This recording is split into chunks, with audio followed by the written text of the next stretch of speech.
Hi guys, my name is Jason. You're welcome to Jason's Room. Season 3. Feels good to be back. Been away for some time. I want Danny Code the cash me over. Feels good to be back. I have a very special guest in the house. From Odonwoko in Akwa Ibom State. Very beautiful lady, last girl of 4, have you? Hey. You know? Okay. Photographer, social media influencer. What else should I add to I'm a it? poet. Yes, very important. Ladies and gentlemen, Esther Omo.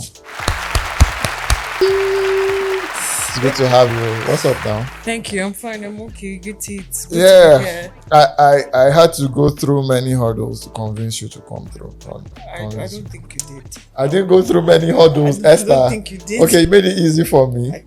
Well, there's nothing to, you didn't sign anything. You didn't Wow. do anything, So normally there's supposed to be something like that. no, no, I don't think so. Okay. I know these are busy times for you, so it's possible you wouldn't even know your it's hard to see you and hard to bring you over because you're busy. You get me in regards to your events and all. Okay. So that's where I'm coming from. All right. So yeah, it's good to have you, and I'll just be asking you plenty questions from your poetry to photography to social media and to family, because you seem like a very family-oriented person.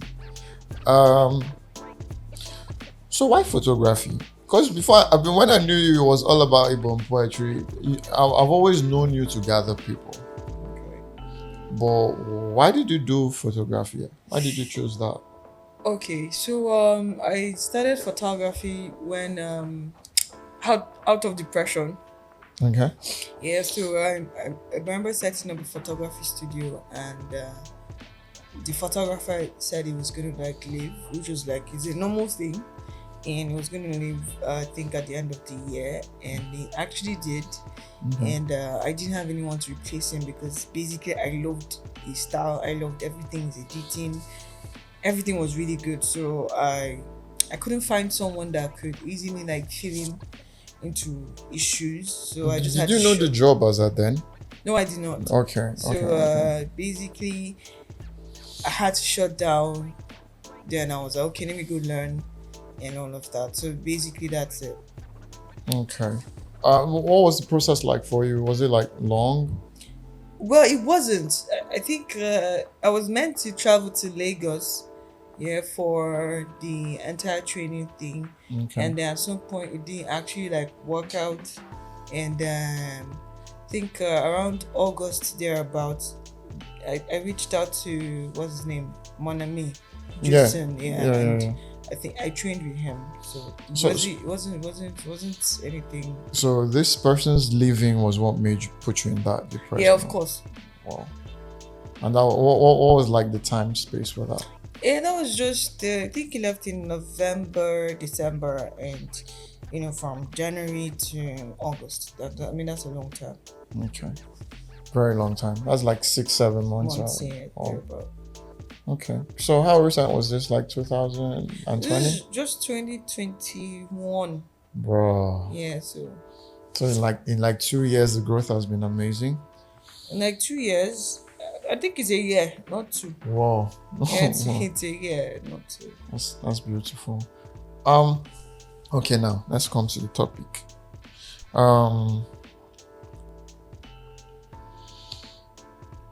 You happen to work for presidential candidate, yeah? Yeah. Mr. Peter Obi. What is his work ethic like? If you can't get the job done, you can't work with him. Okay. The journey of even working with him and for him, how did that happen? Okay, how did that happen? Okay, so basically when the presidential election started and the campaigns and all of that started in 2022, Sure, yeah. if I'm not wrong, started in 2022. And I usually used to see him, when the whole momentum started gathering and people started, doing rallies here and there in support for him when he was still in PDP. Yeah. Basically most of us, we didn't hear about him until that time. Yeah. So basically when people started talking, about his track record as a governor and all of that. Yeah. So we had to like look him up and all, and they were like, okay, this guy is actually a really solid person. Yeah. Then from there, I noticed that he didn't have his pictures were exactly great. Yeah. So I was like, for someone this solid, I mean, your media representation has to also, match your person you get through. So I think I reached out on Twitter and I was like, I would really love to be his photographer. But that didn't work out after the whole buzz that died. It didn't exactly work out. So I was like, okay, fine. It hasn't worked out. So and I was even scared when I put out that tweet because I had just finished my photography class, like barely like a month or less than a month. So I was like, me that I still trying to find a way, make I not go mess up. Do you get it? So when the whole thing happened and it didn't exactly work out the way I intended it to work out, and so they just told me, how about you just go back and really like, just polish yourself. So I just went back, continued doing stuff I wanted to do. Then I was like, okay, I want to support this person. So regardless whether it's from afar or from a very close point, regardless, what I want to do is support this person. So I think I came back to Labour Party in Akwa Ibom State and I started going to their campaigns and or outreaches, and I offered to take pictures for free. And then we now had the presidential campaigns here in Akwa Ibom State. So I offered to, a lot of people reached out to me and I was like, it's not something people should reach out to me for, something I really wanted to do. So I'm just going to do it. And then I did it. And from there, people now reached out. They were like, really like your pictures. Because the pictures went viral. Kind of was like this first set of, I'm not bragging, but first set of, really good pictures, And from there, people now sent money. We also fellow obedience like you. We like what you do. Wow. So please just, we know we don't have so much money, but just give me money for logistics and that's it. So they paid my way down to, I think the next point was Calabar, from Calabar, Port Harcourt, then Bayelsa, and then I came back. So they reached out to you without His Excellency reaching out to you yet? Exactly. That's why I was just supporters, trying to do their own stuff. And then I think it was so everyone kept on seeing those pictures. Everyone kept on like, who is this person? Who is this person taking these pictures? Do you get? And then I think a few persons in the presidential campaign council now reached out, and Madam Aisha, I would say, did that. And then we talked and she really liked the pictures and everything. Then from I think that's when the process started, and then I got onboarded and that's it. Wow. You make it sound very easy. So let's talk about family now. What was their take? Because their last daughter saying she wants to go for campaign. Politics in Nigeria, you know how hazardous it could be. Yeah, of course. And what was your take on that? Okay, so basically I am privileged to be in a family where everybody from my parents down to my siblings are quite supportive. So when that happened, I told them that people reached out to me and this is it, and they just said, okay, just be careful, that's all. Just like that. So I think the highest they did was come pray for me, and that was it. So anytime, even up to now, anytime I'm like, they have called me, and they're like, okay, fine, no problems, take care. Wow, that must be huge. So, I'm going to be sentimental, and I hope you don't pick offense. No. You're a lady. Okay. And the job is very hazardous, especially you need to be on your toes. Yeah. So for a lady who could have her hormones, how did you handle that? Because I hear sometimes women might not be in the mood. Exactly. That's what I said. You asked me the first question, what's it like working with him? And if you can't do the job, you can't work with him. You can't say, of course you have those hormones. I mean, your periods and all of that, mood swings and, pains here and there. But there's got a time where you have to tell your body, regardless of whatever you're doing, how you're feeling, you have a job that you have to deliver. So you guys also went to places that were scary, I guess. Yeah, of course. Did you ever see him scared? The thing is, when you are at war, if you see your commander scared, what happens to the rest? Exactly. So I would say that even if probably He didn't show it. I don't know if he was, because I know there are a couple of times, like when we went to Bornu. Was he ever advised not to go to certain? Of course, definitely. That's what I was going to say. When he was advised, we were supposed to go to Bornu, like where we have Boko Haram, where where Chibok girls were abducted and the rest.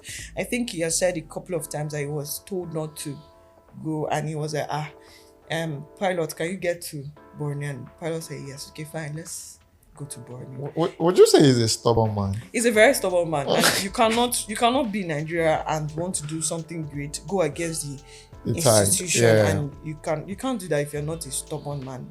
Should I say stubborn? Yeah, he's stubborn, and he's just self-willed. Really. So the sentiment is not on him. It's based on like you working with him. It was based off you looking at their resumes, like the candidates, and said like, okay, this one was ideal for the country. Yeah, because I mean, sorry to say, our current the man that is currently in power, he's not yet president yet, although a lot of people call him. So until the courts, really satisfy him as the president, so that's it. So if you're looking at Tinubu, for instance, Tinubu during the campaign period really didn't say anything useful. Okay, he went around saying, I want to dance, and that's what he did. So you don't expect someone who is dancing during campaigns, who didn't honor any media rounds, media chats, didn't come for presidential debates or anything, to you can't expect anything good from him. And currently, there's nothing good from him coming up, because as it stands internationally, Nigeria, I'm not saying from a place of bias, but I mean it's facts. Currently, there's a case between Atiku and Tinubu in Chicago State University, involving the Chicago State University, and we are hearing embarrassing takes like he changed his name, he took up someone else's identity, and all of that. So I mean, before then there was this expose on the same thing before elections, during the election period. Then if you're looking at Atiku at the same time, wasn't really a catch for me as well. So let's we're delving, but I just need to ask you, with the sentiments of His Excellency being he's been a part of the flock. Okay. And now the trust is vested on the judiciary now. Do you think justice will really be served? Well, the thing is, so Nigeria is at the crossroads. Basically. Now, when you say His Excellency has been like a part of the flock, I want to think you're saying he has been in probably PDP. Yeah, he's been in politics. Politics, and being in politics. If you check through his records as a governor, he has always gone against the norm, right? So it wasn't like being part of them and doing what they were doing. He was there and doing something different, trying to like effect a change. So we're talking about justice, and if justice will be served, well. Now, like I said, Nigeria is on the crossroads. It's at the crossroads here, and there's what is right now is a case of it's purely constitutional, because I mean, if you're going to go against the very essence of our existence, our constitution, the foundation of our existence as a country, then you can as much throw away the entire constitution and throw away the country. Because you're telling me a place like Abuja, which the constitution says, or you have to win 2/3 and Abuja, and now you're telling me at the end of the day Abuja is not any different. So what then happens, that means you have to give Abuja a governor, you have to give them senators, you have to give them what a normal state like Akwa Ibom state has, right? And then if you're also telling me that someone who was tried for narcotics, and then forfeited $460,000 at the time, it was big money then. I mean, if you're even converting it at $1 to $1 to 1,000 naira now, that's like fucking 460 million naira. So at the time for drugs, and then you're telling me it had elapsed, basically those are purely constitutional things. So if you're going to go against the constitution, then we can as well not have a country. Okay, thank you. So you took the most iconic, should I say most iconic picture? Was it this year or last year, Danny? Was it this year? This year. It was this year of the dude just opening his arms and Peter Obi was looking at him. Have you? Is there royalty for that picture?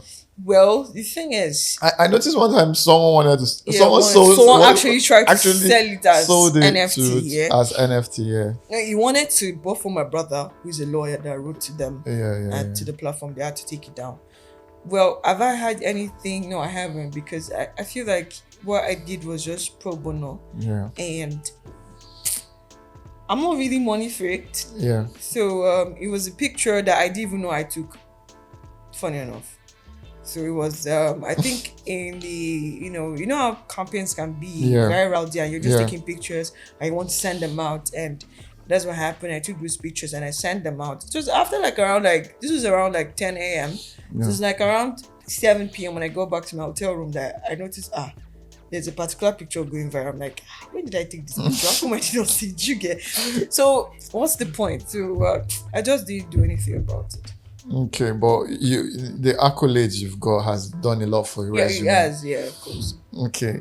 Does His Excellency have to personally go through your, if you're putting out pictures, does he have to personally approve it before you put it out? Personally, well, there's always a team for everything. So the team takes care of that. And then also my own ends as a photographer, I also have this whole responsibility of also vetting the pictures I put out there, right? There are pictures that look really good, but at the same time do not or may not portray a very good story, or you would perceive that someone else could take it out of context, so you don't send out. So personally I vet, then also I send it to a team. We have a team, and they choose which is okay, which is he is also very much aware of.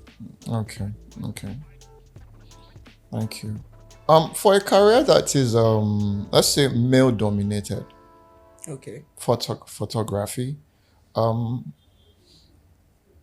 I hope you don't read meaning to this. No, I do. Would you say that's what has helped you? Like, people notice you because you're a woman in the field of men. Okay, so I feel like women have, to an extent, women just have this privilege as well. Yeah. So for photography, like you said, it's mostly is this is a percentage of female photographers to male photographers, like 80 to 20. Yeah. Right. So most times when people see you want to do things that is being in an environment where it's being male dominated, but okay, really nice. You get. Yeah. But then again, regardless, there will be that first time, this is awesome. You're doing this, but then if you do not have substance to show for it, maybe there's no excellence in your work. Yeah. Nobody's going to go through with that accolade as well. So one thing is for you to, be good at what you're doing. Yeah. Regardless, whether as a male or a female or whatever. Okay. Nice. I noticed you have eyes for tourism. And you've always nurtured this your Ibom poetry thing. Yeah. And now you're having is low-key tourism you're trying to infuse with it, because I think you have a tour coming with the poetry in November, Yeah. What's your take on tourism in Nigeria? Then you narrow it to Akwa Ibom State. Okay, so if you see most of the countries like Dubai, Dubai, for instance, thrives on tourism. Yeah. There are a lot of countries that thrive solely on tourism, like Thailand, all these countries, even South Africa, our Rwanda. Yes. They thrive so much on tourism. Now, if you come to Nigeria has a lot of tourist sites, things that could use to generate so much money, but nobody's talking about it. For example, when Donald Duke tried to do with Obudu Cattle Ranch in Cross River State. Now, if he had gone ahead with it, or if the governor after had gone ahead with it, imagine how much would have come in. We have Calabar Carnival that had people coming all over the world. Yes. And then they stopped it abruptly. Yes. So, if you're coming to Akwa Ibom State, I don't want to say modern because if you want to talk now, if you go museum, but at the same time, Akwa Ibom State has a lot. Okay. A lot. Like, this is one state that, as compared to other states, it's quite peaceful. Yeah. The landscape is beautiful. Everything is the weather. We have the food, we have weather, we have hospitable people. We have literally we have everything, I would say. Okay. We have oil. Yes. Do you get? So we have, a lot, and then everybody's just fixated on politics, which So, shouldn't be. yeah. So at this point, because with regards to your show, is a private thing. Yeah, of course. Yes, there's no help from government or anybody yet for you to. Do you see the possibility of what's the English I should use there, Daniel?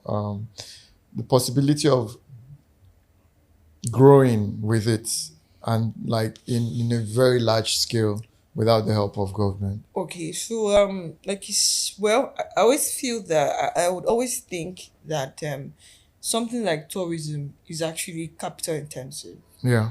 Yeah, so right now, okay, so when I decided to infuse it into Ibon Poetry Day, I've always wanted to do something that would expand Ibon Poetry Day beyond that thing that just come sit in a hall, listen to people, make a little noise here and there and all of that. So I needed something that would give people an experience. Yeah. Make people go out, see things, basically, And that's why I had to bring in the tourism part of it. Okay. So everybody, you go out, see things for yourself, have really a really good experience, and then next day we come showcase, Akwa Ibom State and the rest. Now to do it on my own, well, like I said, it's capital intensive, and it's something I would now need to probably go sit down and come up with, go to the drawing board, meet a lot of people, because some places, like for example, some local governments you go to, there are some procedures that probably if you have government backing, you won't need to go through those, all of that. So you can't necessarily do tourism per se when it comes to, meeting or physically going to certain places. Like except you want to do food tourism, like this Baptist guy. That one you don't need any government backing. You just need to be cooking your food and showing. But if you want to be going to places, you somehow would need some level of government and affiliation or something, because you need permission. It just makes things a lot easier. So that's it. Okay. We're going to face your poetry now. Okay. If you're still watching, I'm here with the beautiful Esther Omo. Are you a tomboy, Esther? Well, I would say I would like to dress. Aside your birthday, when last did you make up? Wow. What? The thing is, hustlers don't make up. Wow, excuses. Because no, it's not an excuse. Because see, you don't expect a fine babe that is wearing a bone straight wig with or full makeup and all, with her dress and heels, to come and be doing the kind of things I do. You don't expect that. Yeah. You've got something. You got to be creatives. Are one people that from what they wear, it has to show comfort and freedom.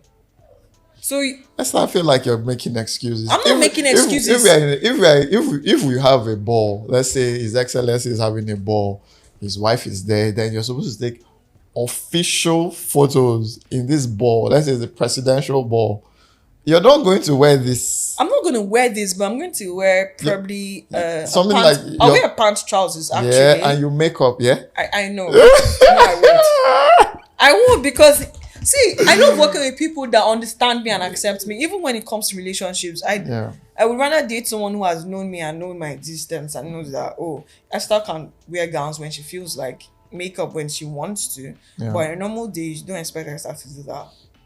Okay. So how did you feel wearing Well, see, the thing is, it's actually really sweet. Did you feel good? Yeah, I just told you it's sweet. It's sweet now, because your curves and everything are out there and you're looking all, really nice. But the thing is, when I feel like if I have to appear like that, I should basically have a driver coming up with my Lamborghini. I can't wear that. And you're shading. No, I can't wear that, and you expect me to go and be holding camera, bending down. No, it's still your profession. No. See, the thing is, there are some angles you need to take. And you definitely cannot do it. Okay, I get where you're coming from.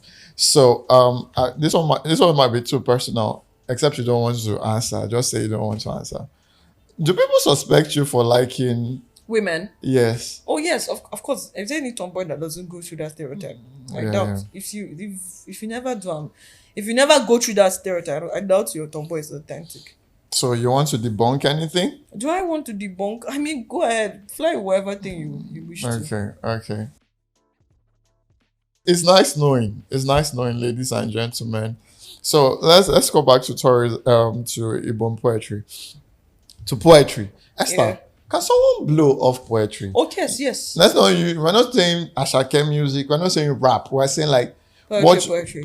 Poetry. Yes, Like a city definitely. junction, function, That's- malfunction, Russia. You get can someone blow nationally with that thing? Through what you just said, no.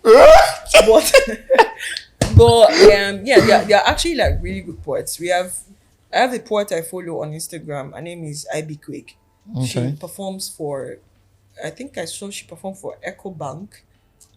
Like she's actually a really good poet. There is Titi Lokbe. Yeah. There is I've forgotten their names, but trust me, you can actually do it. I mean, Kenyon recently performed for Tinubu now doing his inauguration, yes. and they pay well. Wow. Do you get? Yeah. Nita recently, Nita Ray recently in Akwa Ibom, yeah, she's from Akwa Ibom. She recently won the World Bank contest for poetry. Whoa. So yes, you can. Everything is about diligence, consistency, and all of that. You've done great work over the years for poetry in Akwa Ibom, in Nigeria. A lot of young people have, told your line in terms of the your platform Okay. has done a lot for them.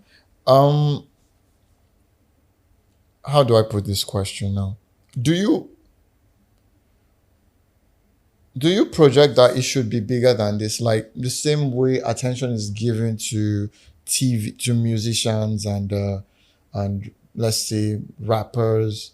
Do you think it should be something where you guys have like it's being shown on Sound City Oh yes. and radios? They say, okay, this segment is just for poetry. Yeah, definitely. Because see, the thing is, I always say that a line of poem can be used to write a lot of things. You can make music, you can write a novel, you can write stories. So even the music you're saying is poetry. Rap is rhythm and poetry. Yes. So basically, there's got to be an avenue wherein you place that priority on it. Because the reason why, like I would say, you have people saying, "Oh, it's not about the lyrics; it's the beats." Yes. I know you've heard people say, Yes, "Oh, it's the yes. beats. The beats make sense, not the lyrics." But what should make sense is the message itself and the lyrics, and Yes. and the beats, whatever. Yeah. So that's why you see people like J. Cole, they like Kendrick Lamar, Yes. they like M.I. Agbada, Yeah. because their wordplay is nice. You understand Yes. the basics, which is you have to understand poetry. Do you get? So where we are missing it now is the fact that people do not prioritize the foundation. So there should be that priority. So yes, I mean Sound City, anything you want to call it, you could have it there. So you feel like that poetry deserves more publicity and Definitely, it's the foundation for everything. okay. Ladies and gentlemen, it's been wonderful having Miss Esther Moore in the house. The beautiful Esther Moore from Udonko, multi-talented photographer. I like the way she says it, photographer. Me, I started with photo. So Nigerian of me. It's Jason's Room. My name is Jason. This edition is proudly sponsored, powered by Nectar Studios, ladies and gentlemen. Please do well to follow us on all social media platforms at Nectar Podcast, at Jason's_room. Follow the beautiful Esther Moore on X. Got it. On X at Esther Moore, yeah? Yeah. Everything joined together, yeah? Okay. Yours. Okay, Esther Moore, yeah, _. Esther Moore _ or Esther _Moore. No, Esther Moore _ Esther Moore _. Please do well to follow her. And big shout out to Daniel. Big shout out to me. It's not easy to be the host. Yeah. I brought water. Next time we'll bring her food. Esther, before you go, just give a few things you want to say about your Ibom Poetry Day. Okay, so Ibom Poetry Day this year, like I said, it's something to give you an experience. So it's going to be for 2 days, 25th to 26th. of November. And what we'll do is to first day we have the tourism, we'll go to Ikota Basi and the rest. Then second day would go to that's when we'll have like the main event. And it's going to be like a display of our culture, foods, music artists and spoken word artists, comedy, games and all of that. Then tickets, I mean, are quite affordable. I think the tourist tickets goes for like 10,000 naira per person, which that covers your transportation to and fro and your refreshments as well. Then the main event we have 2,000 naira for regular, 10,000 naira VIP, and 100k table for 5. So that's basically it. All right, Esther, I wish you all the best. Thank you. You're a wonderful person. Thank you for coming. I am grateful. So much for having me. Thank you very much. All right, guys, it's bye for now. Always.